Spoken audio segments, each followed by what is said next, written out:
जय एस्ट्रो पाठशाला में आपका स्वागत है। आज हम बात करेंगे नैसर्गिक ग्रहों के बारे में कि नैसर्गिक ग्रह का स्वभाव क्या होता है, उसका फल किस प्रकार प्रश्न कुंडली में मिलता है।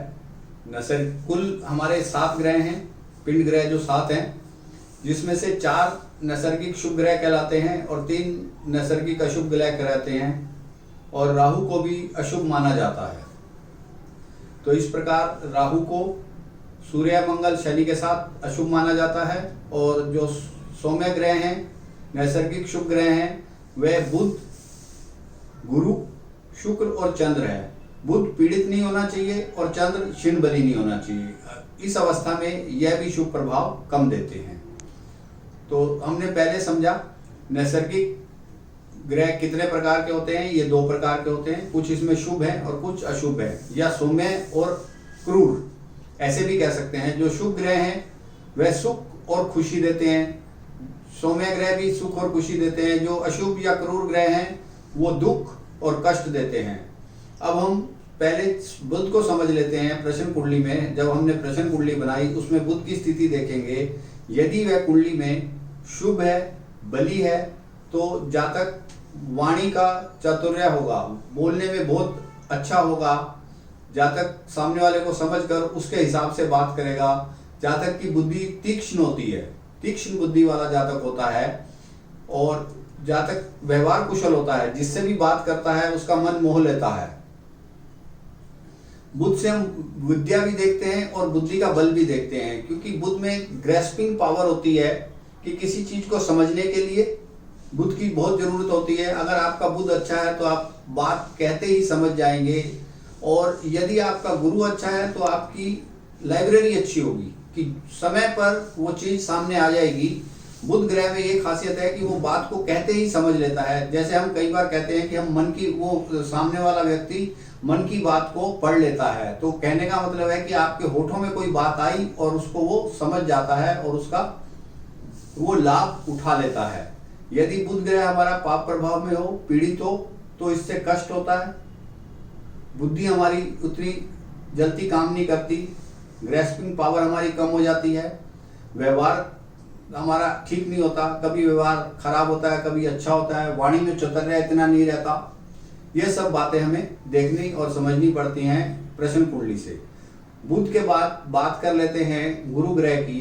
गुरु ग्रह ज्ञान का कारक है, धन का कारक है, सुख का कारक है, संतोष देता है, धर्म का कारक है। ये सब चीजें बुध गुरु ग्रह के अंदर हैं। यदि यह बली होगा, सौम्य ग्रह है और बली हो और शुभ भाव में बैठा हो, तो जातक को उत्कृष्ट विद्वान बना देता है, धार्मिक बना देता है, जातक अपने समाज में प्रतिष्ठित होता है। इस प्रकार के वो कार्य करता है। यदि किसी कारणवश यह पीड़ित हो जाए तो इसके प्रभाव खराब हो जाते हैं, धन की हानि होने लगती है, धर्म से हीन हो जाता है, सुखों में कमी आती है, जातक संतोषी नहीं होता, ज्ञान बखेरता रहेगा जिसका कोई मतलब नहीं, जिससे उसको कोई काम नहीं, उसको भी ज्ञान की बात देता रहेगा। उसको क्या कहेंगे कि बुध गुरु ग्रह जब ऐसी स्थिति में होता है तो वो बोले बिना नहीं रहता, चुप नहीं रहता, सामने वाला उसकी बात सुने या ना सुने उसको बोलना है। तो ये हम देखेंगे प्रश्न कुंडली में कि गुरु की वहां पर क्या स्थिति है। उस स्थिति के हिसाब से सामने वाले के प्रश्न को सामने रखकर हम उसका विवेचन करेंगे कि ऐसा आपको लाभ होगा या नहीं होगा गुरु ग्रह से या और किसी ग्रह से। विवेचना हम करते हैं कुंडली को सामने रखकर, जो हमने प्रश्न कुंडली बनाई है। इसी प्रकार शुक्र ग्रह को देखेंगे, वो भी एक सौम्य ग्रह और शुभ ग्रह है, नैसर्गिक शुभ है। सौम्य ग्रह अगर शुभता में होगा, शुभ प्रभाव में होगा, तो परस्पर मैत्री वाला स्वभाव रहेगा। जातक सबसे मिलजुल कर काम करने वाला होगा, स्नेहशील होगा, सबको प्यार से बात करने वाला होगा, सहयोग देने वाला होगा। जातक को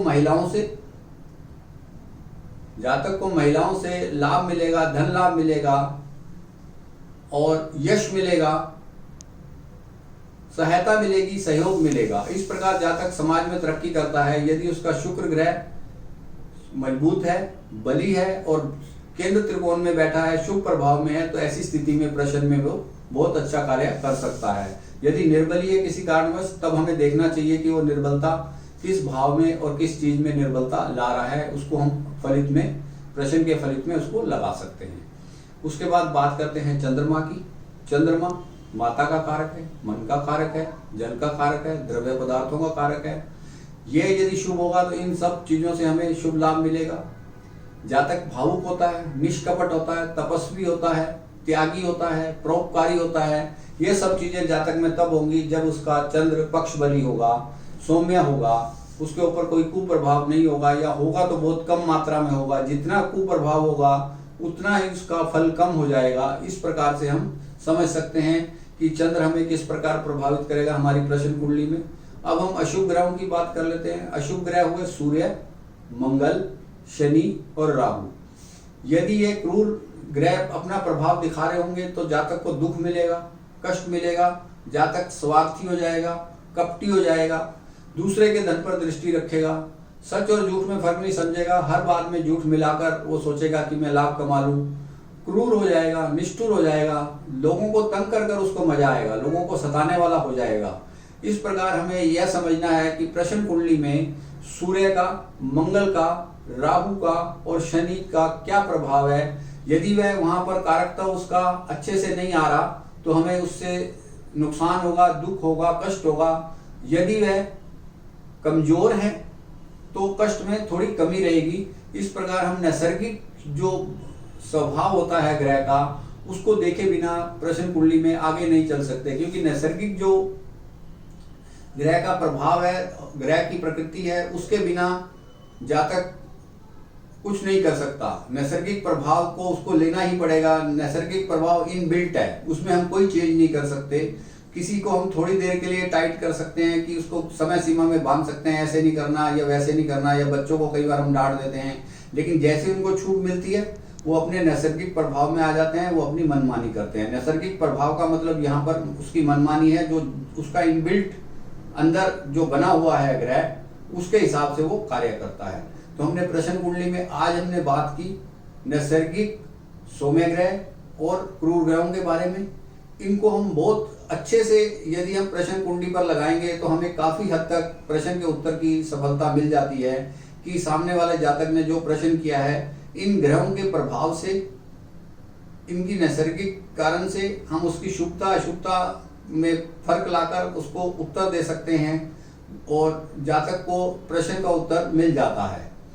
अगले वीडियो में हम बात करेंगे वर्ण विचार की। वर्ण विचार क्या होता है इसको हम अगले वीडियो में समझेंगे।